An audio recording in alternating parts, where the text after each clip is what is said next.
Bonjour Jonathan. Salut, ça va? Très bien, merci. Merci de nous recevoir. Et on a eu la sensation que Lille avait peut-être fait l'une de ses meilleures prestations des dernières semaines. Vous êtes d'accord? Ouais, parce que déjà en début de match, on s'est créé quelques opportunités qu'on n'a pas su concrétiser. Mais après, on n'a pas eu de grands problèmes. Juste on fait une erreur sur le premier but.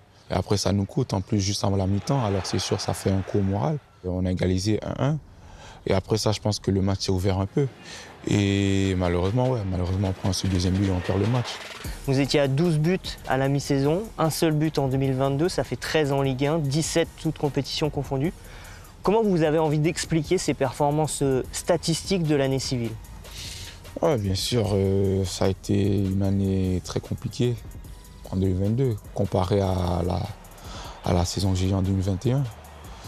L'explication, elle est difficile à dire parce que commencer d'une telle manière, comment je l'ai fait, et juste d'un coup en 2022 que tout ne se passe pas comme je l'aurais voulu, c'est difficile à expliquer.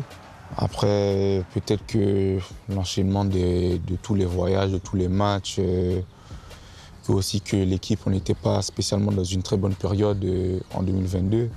Peut-être que tous ces facteurs-là affectent un peu, mais après, c'est très compliqué à expliquer. Dernière attaque, la dernière situation, le dernier centre, le dernier tir et pas le premier but. La saison dernière, Christophe Galtier disait de vous que vous étiez petit à petit rapproché du but. Est-ce que cette saison, vous avez l'impression que vous vous êtes petit à petit éloigné de ce but? Je pense un peu, parce que je pense que sur les derniers mois qu'on a joué, j'ai l'impression que quand je reçois le ballon et tout, je suis un peu loin du but. Alors c'est sûr, c'est beaucoup plus difficile à trouver une opportunité pour marquer. Et des fois, je me sens un peu isolé. Je vais vous montrer une petite vidéo, il y a une petite question pour vous. Salut Jonathan, c'est Thierry. J'avais une question pour toi.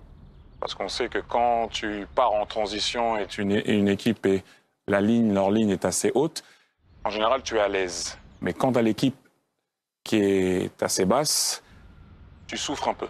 Est-ce que tu penses que tu dois travailler encore là-dessus? Ce qu'il dit, c'est vrai, parce qu'on a eu beaucoup de difficultés. Et moi-même, quand une équipe est très bas, c'est plus difficile pour moi de trouver les espaces à exploiter pour marquer des buts. Et je pense que ouais, c'est un truc que je dois travailler pour améliorer parce que ça peut arriver à n'importe quel match. Et après, je dois être capable de faire la différence et trouver les espaces pour essayer de marquer. Alors c'est sûr que je pense que c'est un point que je dois améliorer.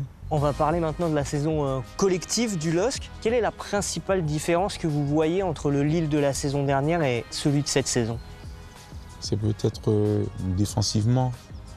Sur certains matchs, on est moins costaud. Parce que je pense que notre force la saison dernière, c'était vraiment d'avoir un bloc compact et costaud.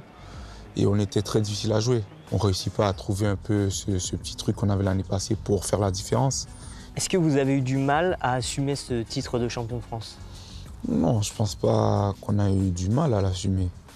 Je pense que ouais, c'est sûr qu'on savait en rentrant dans cette saison qu'on était champion de France et on se devait de montrer une bonne image du club et prouver que ce qu'on a fait, c'était pas de la chance et qu'on est ici parce qu'on a une bonne équipe et on peut jouer, on peut gagner des matchs. Ça a été une saison qui a basculé, on a eu beaucoup de hauts et de bas, mais après on a essayé de faire le mieux qu'on peut.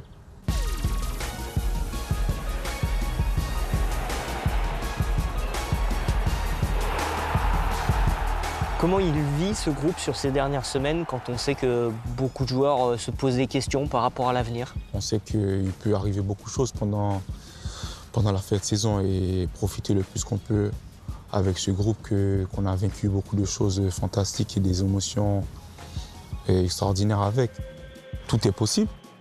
On ne sait pas ce qui va se passer à la fin de saison. C'est sûr que je suis un joueur lillois et j'ai un contrat jusqu'en 2025. Je suis un joueur ambitieux. Je pense que mon objectif pour moi, à long terme, dans ma carrière, c'est de jouer pour un grand club et être très performant, rester de longues années à ce grand club et un jour devenir un des meilleurs attaquants. Merci beaucoup, Jonathan David, d'avoir été avec nous. Merci à vous.